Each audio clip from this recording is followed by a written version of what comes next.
मित्रांनो, जीवामृत कसं तयार केलं आपण बघितलं आहे.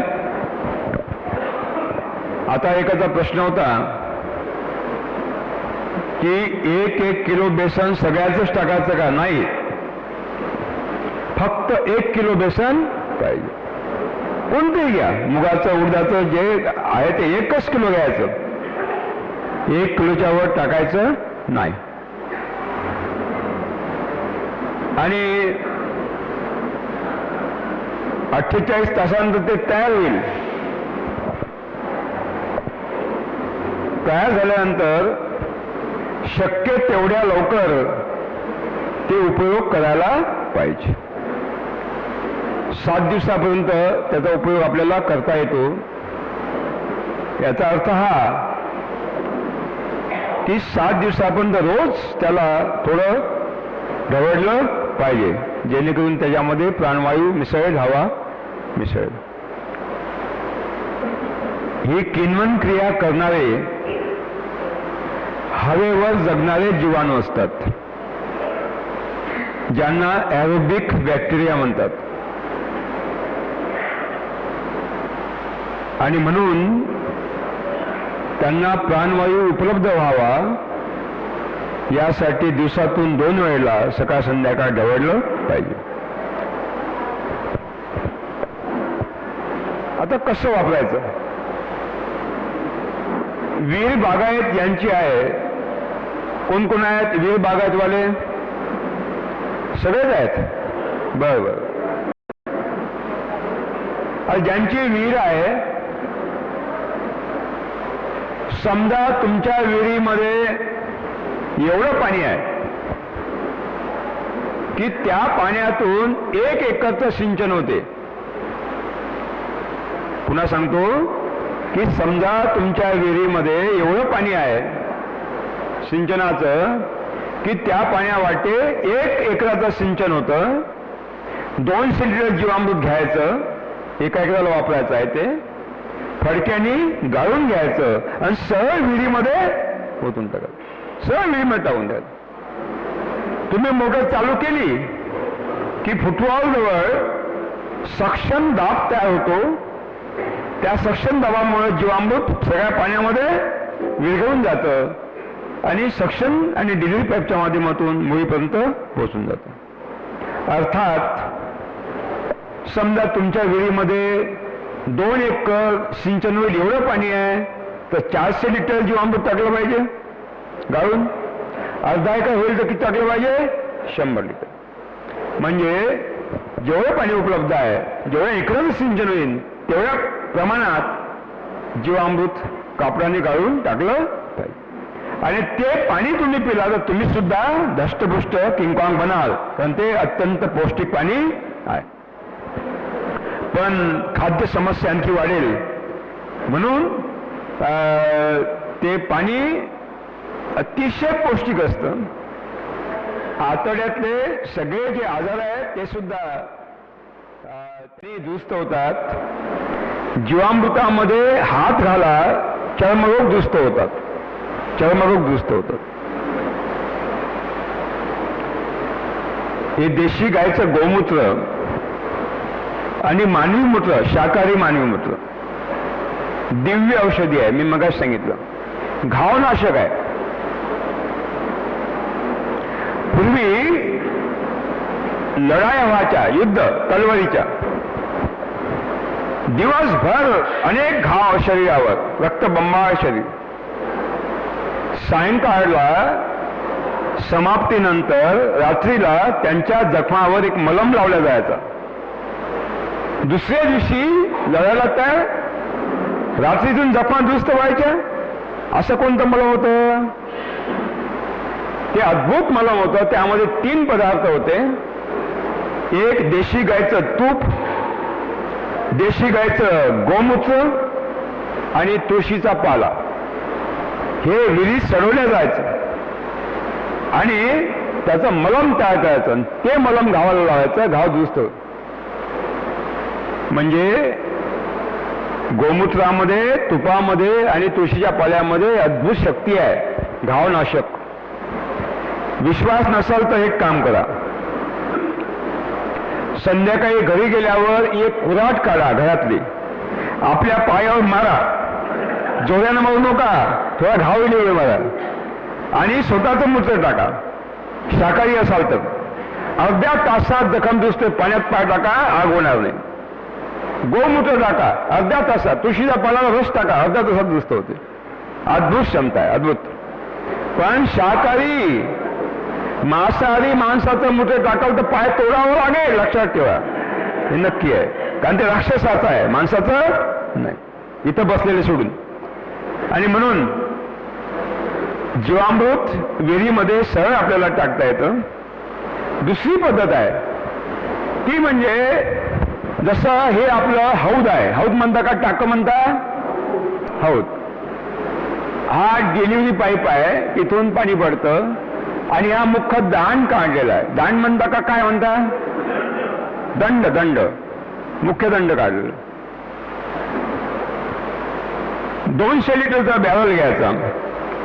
समजा तुमच्याकडे लोखंडाचा बॅरल आहे, चालेल, चांगला आहे. सिमेंटचा हौद अतिशय चांगला, प्लॅस्टिकची टंकी सुद्धा चांगली. पण काय होतं, प्लॅस्टिकची टंकी रात्रीला काही सज्जन लोक चोरून नेण्याची शक्यता नसते, म्हणून सिमेंटचा हौद अतिशय चांगला. सगळ्यात उत्तम मातीचं रांजण, रांजण काय म्हणतो आपण त्याला, अतिशय उत्तम, अतिशय उत्तम, सर्वोत्तम. म्हणजे एक तर मातीचं रांजण, बॅरल, नाहीतर सिमेंटचा हौद, नाहीतर प्लास्टिकचा. आणि ज्यांच्याकडे पैसे खूपच आहेत, जे स्विस बँकेत अकाउंट आहे, त्यांना सोन्याचा हौद वापरला तरी चालेल, पण तांब्याचा वापरायचा नाही. ताम्रपात्रम निषिद्ध, कारण ते बुरशीनाशक म्हणजे अँटी फंगल त्याच्यामध्ये गुणधर्म येतात, म्हणून तांब्याचं पात्र वापरायचं नाही. झिरो बजेट आहे. समजा आपल्याकडे बॅरल नसला, विकत आणायचं नाही. गावातला पैसा गावात, गावातला पैसा शहराकडे नाही, शहराचा पैसा गावात, काहीही विकत आणायचं नाही. मग काय करायचं, आपल्या विहिरीला लागून किंवा तलाव आहे, जे जलस्रोत आहे त्याच्याजवळ 1000 लिटर जीवामृत बनवता येईल असा एक व्ही शेप खड्डा खोदायचा. खड्डा खोदायचा, व्ही शेप, हा व्ही करायचा. खड्डा कसा खोदावा हे तुम्हाला चांगलंच माहित आहे, कारण दुसऱ्यासाठी खड्डे तुम्ही नेहमी खोदत असतात. आणि माती चारी बाजून टाकायची वर, एक दगड घ्यायचा चोपडा, आणि आतल्या भिंती काढायच्या, ठोकून काढायच्या, आणि देशी घ्यायचं शेण घ्यायचं, थोडं स्लरी बनवायची घोळ, आणि घोळाने आतून काय लिंपून टाकायचा, आणि जीवामृत बनवायचं. कधी कधी काय होतं, ती खोल चिकन माती असते काळी, आणि त्या चिकन मातीनं काय होतं की याला काय पडतात, भेगा पडतात ना, भेगा, आणि भेगातून जीवामृत बाहेर निघून जाण्याची शक्यता असते. म्हणजे ज्यांच्याकडे ही चिकन माती आहे, डीप ब्लॅक कॉटन सॉइल आहे, त्यांनी काय करायचं, खड्डा खोदायचा, आतून ठोकून लिंपून घ्यायचं, आणि मग सोलापूरला यायचं. एक जाड प्लास्टिकचा कागद मिळतो, 15-20 रुपयाला मिळतो, त्याला काय म्हणता तुम्ही, तो प्लास्टिकचा शीट मिळतो ना झाडा, तो विकत घ्यायचा.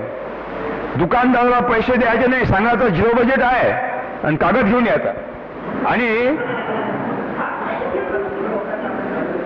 आणि तो कागद त्या भिंतीला लागून चोपून असा बसवायचा, आणि त्याचे पल्ले बाहेर टाकायचे, आणि त्याच्यावर दगड ठेवायचे, जमा होणार नाही, आणि जीवामृत तयार करायचं.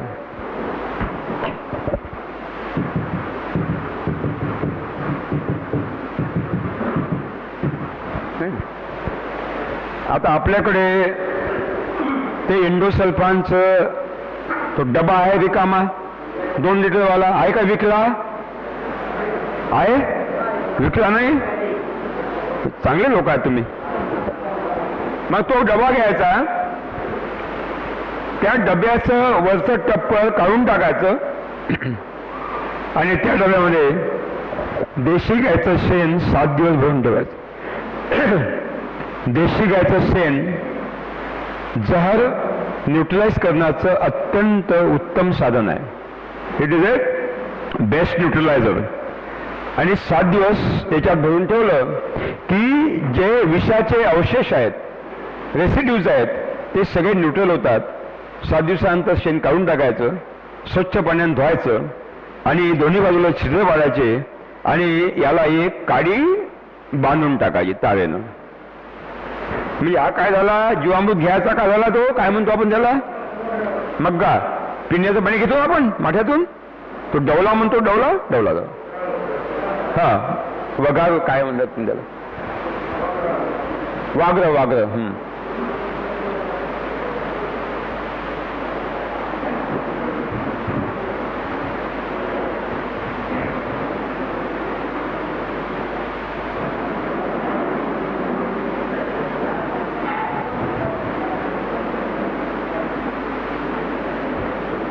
झालं. आता हा मुख्य नाली, या नालीच्या काठावर 200 लिटरचा बॅरल किंवा रांजण ठेवा. ती पाईवर ठेवा. त्याला खाली बुडात छिद्र पाडायचं आणि प्लास्टिकची एक पाईप बसून द्यायचं आणि त्याला काय लावायची, टोटी लावायची आणि जीवामृत भरून द्यायचं. जसं मोटर चालू होते आणि 1.5 रुपयामधून पाणी पडायला लागतं आणि या नालीतून ते व्हायला लागतं, जसं पाणी नालीतून व्हायला लागतं ही टोटी थोडी फिरवायची की वाहत्या पाण्यात थेंब थेंब जीवामृत ऑटोमॅटिक परत जाईल. तिथे उपस्थित राहण्याची आवश्यकता ऑटोमॅटिक. अतिशय सुंदर व्यवस्था आपल्याला उभी करता येते.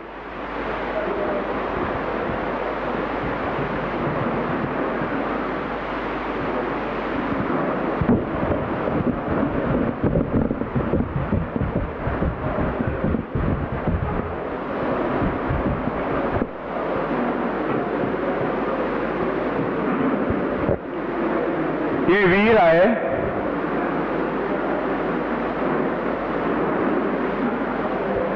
आणि विहिरीमध्ये हा प्लॅटफॉर्म आहे, ही मोटर आहे, हा सक्शन पाईप आहे, हा फुटवॉल आहे आणि हा डिलिव्हरी पाईप आहे.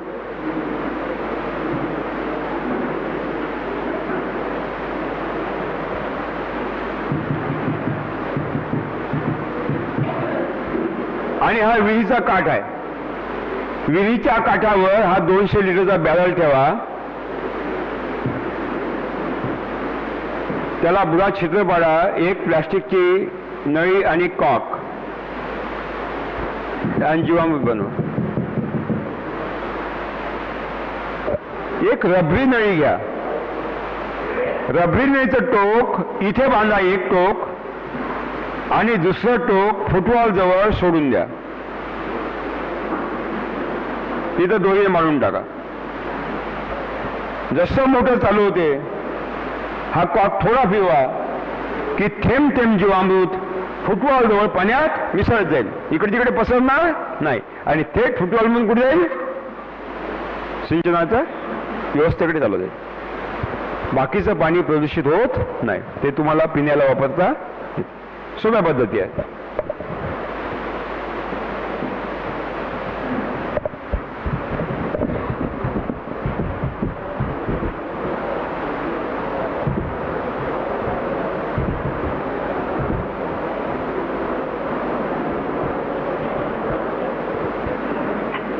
ज्यांची फळबागायत आहे,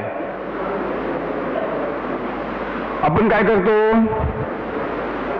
सहसा 12 ते 15 फुटावर डाळिंब लावतो. आता 8 फुटावर आपल्याला उसाचा पट्टा घ्यायचा आहे. द्राक्षामध्ये सुद्धा 9 फूट अंतर, 8 फूट, 6 फूट कमीत कमी असतंच. मग आपल्याकडे दोन ऑप्शन आहेत, पर्याय आहेत. आपली बैलगाडी असते, बैलबंडी. तुम्ही काय म्हणता, बैलबंडी म्हणता का काय म्हणता? बैलगाडी. एका बैलानं ओढणारी, एका बैलानं ओढणारी छकडा. काय करायचे, याच्यामध्ये 200 लिटरचे 2 बॅरल ठेवून द्यायचे आडवे. या बैलगाडीमध्ये 200 लिटरचे 2 बॅरल ठेवून द्यायचे.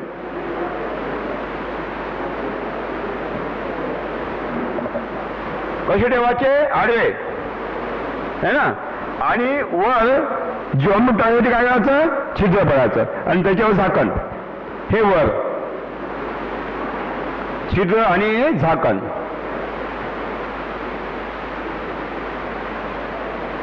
लक्षात आलं का? आणि मग या ड्रामला या बाजूनं छिद्र पाडायचं, याला या बाजून पाडायचं. एक प्लास्टिकचा पाईप घ्यायचा जाड आणि तो याच्यात फिट करायचा आणि हा याच्यात फिट करायचा आणि याला टोटी.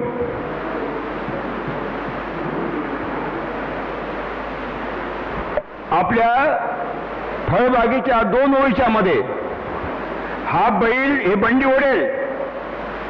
बैल नसेल तर गाढव सुद्धा आपल्याला उपयोगात आणता येतील. आणि महाराष्ट्रात गाढवं खूप आहेत, है ना, उपयोग आणण्यासाठी. आणि मग जसं हे गाढव तिकडे ओढेल, बैल ओढेल, हे कॉक थोडा फिरवायचा, हाही फिरवायचा. डाळिंबाच्या दोन्ही बाजूनं, उसाच्या दोन्ही बाजूनं, आपल्या द्राक्षाच्या दोन्ही बाजूनं काय होईल, आपोआप जीवामृत पडत जाईल ऑटोमॅटिक. आपला कापूस आहे,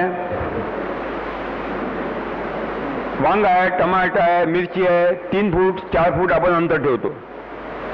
याच्यामध्ये काय करता येईल, करता येईल. आपली बायसिकल असते, काय म्हणता तुम्ही बायसिकलला? सायकल.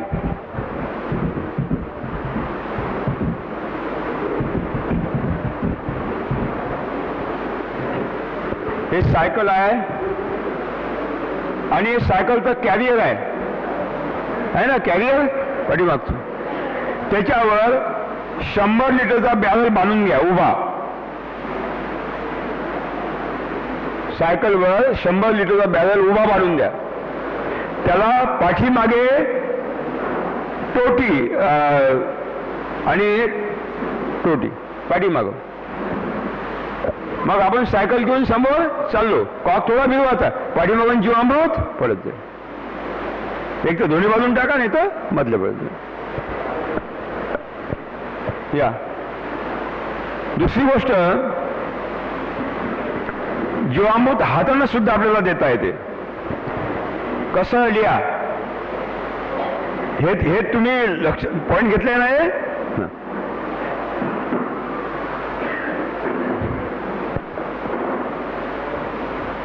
द्या. हंगामी पिकामध्ये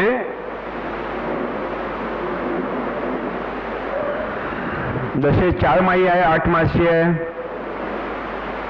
हंगामी पिकामध्ये जसं कापूस, तूर, सूर्यफूल, मिरची, टमाटर, वांग,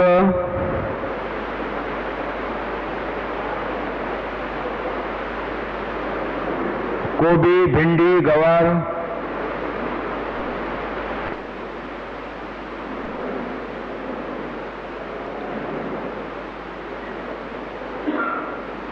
या पिकामध्ये 1 कप जीवामृत, 1 कप जीवामृत. कप म्हणजे चहाचा कप. महिन्यातून एकदा किंवा दोनदा, महिन्यातून एकदा किंवा दोनदा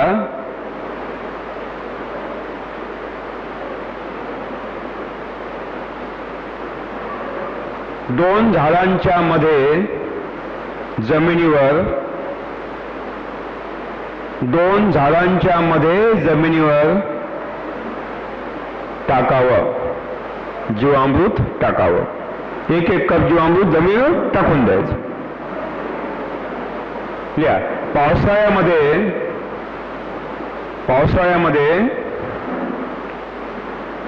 सूर्य दक्षिणायन मार्गाने जात असतो. पावसाळ्यामध्ये सूर्य दक्षिणायन मार्गाने जात असतो.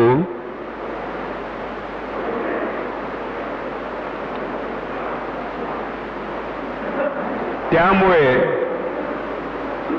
झाडाच्या सर्व पानावर सूर्यप्रकाश पडत असतो.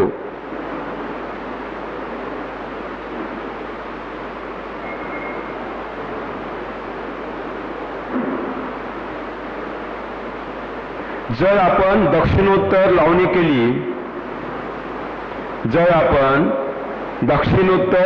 केली,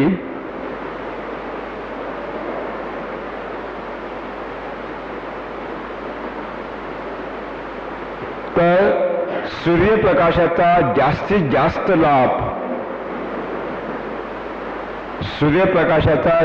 जास्त लाभ पावसाळ्यामध्ये घेता येतो.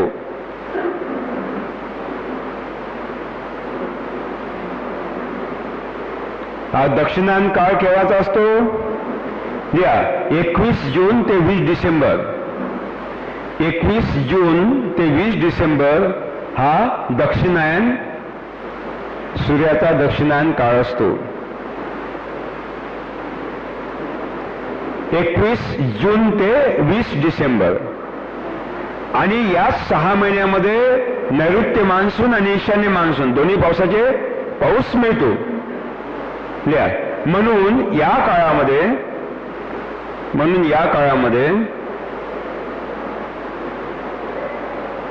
म्हणजे या 6 महिन्यामध्ये पिकांच्या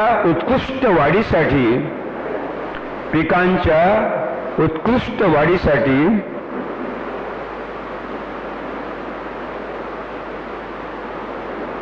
आणि जमिनीमधील जीवाणूंच्या उत्कृष्ट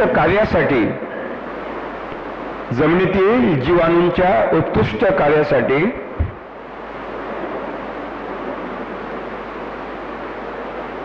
आवश्यक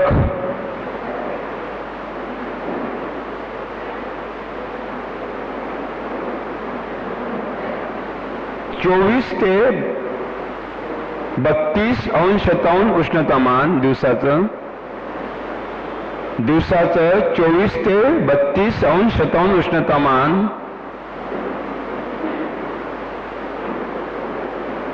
व हवेमध्ये भरपूर आर्द्रता असते.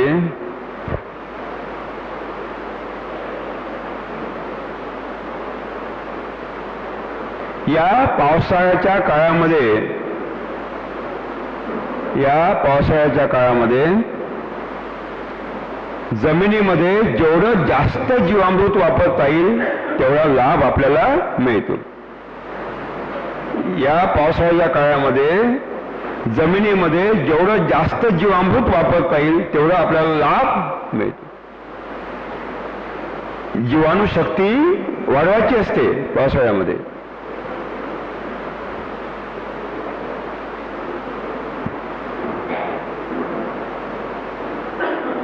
म्हणून पावसाळ्यामध्ये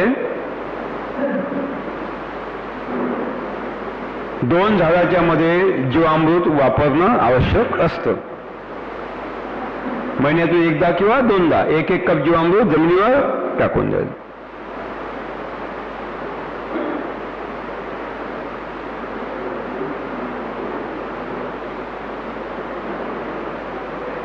फळबाग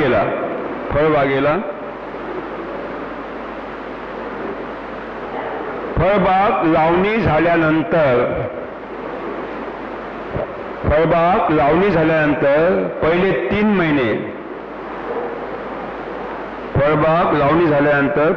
महिने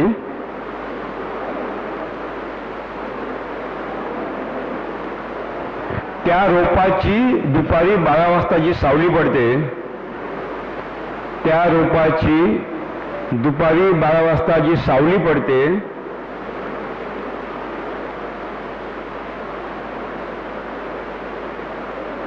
त्या सावलीच्या शेवटल्या कडेला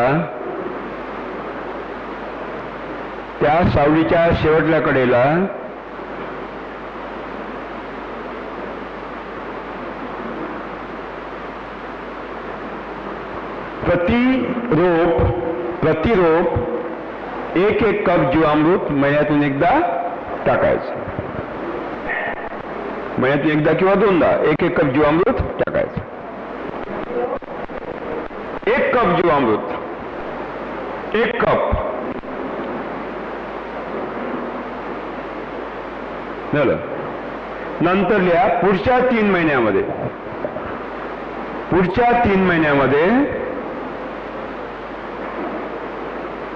प्रति रोप महिन्यातून एकदा किंवा दोनदा 2 कप जीवामृत. पुढच्या 3 महिन्यामध्ये फळझाडाला, हे कशाला आपण देतोय? फळझाडाला, नवीन लावलेल्या लावणीच्या फळझाडाला 2 कप.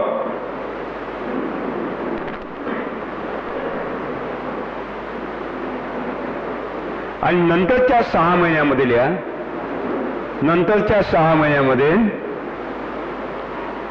प्रति झाड 1 लिटर जीवामृत. नंतरच्या 6 महिन्यामध्ये प्रति झाड 1 लिटर जीवामृत महिन्यातून एकदा.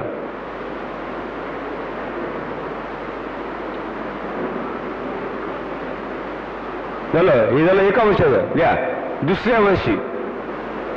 दुसऱ्या वर्षी प्रति झाड 2 लिटर जीवामृत महिन्यातून एकदा किंवा दोनदा. दुसऱ्या वर्षी प्रति लिटर 2 लिटर जीवामृत महिन्यातून एकदा किंवा दोनदा पावसाळ्यामध्ये सरळ जमिनीवर फेकून द्यायचं. तिसऱ्या वर्षी 3 लिटर प्रति झाड. तिसऱ्या वर्षी प्रति झाड 3 लिटर जीवामृत.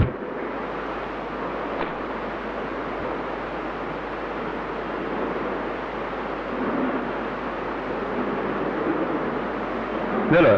चौथ्या वर्षी 4 लिटर.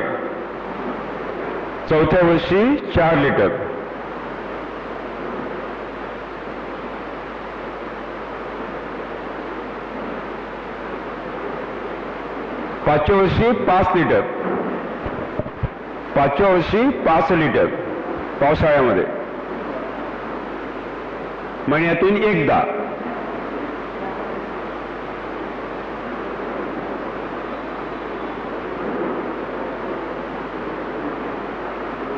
झालं. आणि मग पुढं 5 लिटर कायम करायचं. पुढं 5 लिटर दरवर्षी टाकायचं. पुढे प्रति झाड 5 लिटर कंटिन्यू करायचं. महिन्यातून एकदा 5 लिटर कंटिन्यू करायचं पावसाळ्यामध्ये. म्हणजे 6व्या वर्षापासून कायमचं. आलं की लक्षात? आता लिहा पावसाळा संपल्यानंतर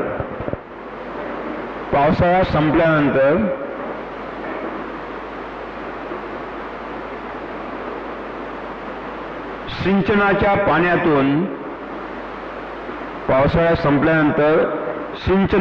पाण्यातून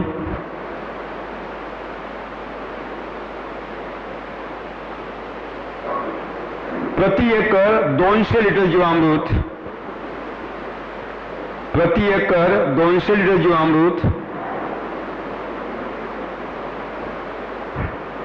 महिन्यातून एकदा किंवा दोनदा द्यायचं.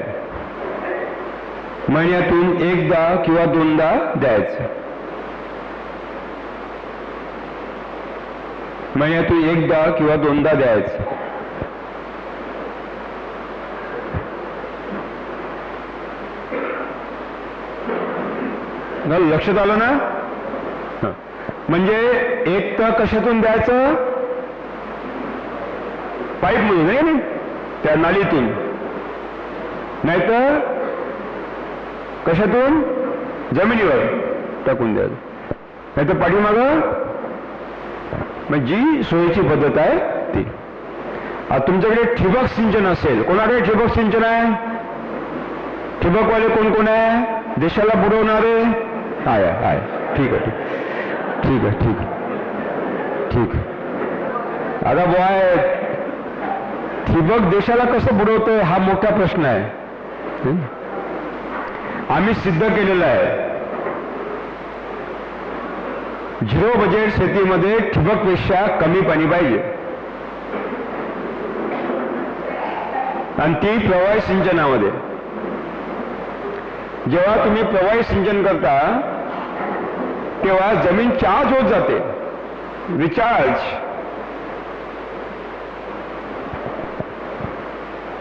ठिबकचे अनेक दोष आहेत. ज्या ठिकाणी ड्रिपर असतं त्या ठिकाणी थेंब थेंब थेंब थेंब पाणी सतत गळत असतं, आणि तुम्ही काही दिवसानं तिथं असं बोट लावा, अख्खा माणूस आतमध्ये जातो, इतका गच्च ओलावा असतो. खरं आहे कुठं आहे? मुळीला वापसा मिळत नाही, कारण ठिबक मधलं पाणी उभ्या स्तंभात जातं, आडवं पसरत नाही.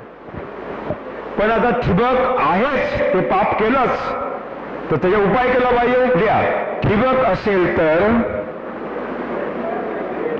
ठिबक असेल तर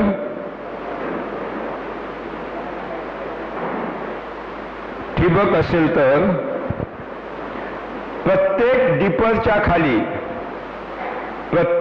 ड्रिपरच्या खाली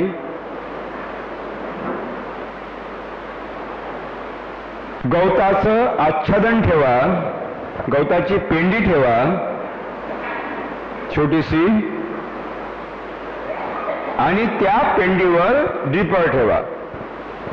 म्हणजे काय होईल? त्या आच्छादनावर ड्रिपर ठेवा, म्हणजे पाणी कसं पसरेल? चारही बाजून पसरेल, आहे ना, हॉरिझॉन्टल. मग वापसा देईल.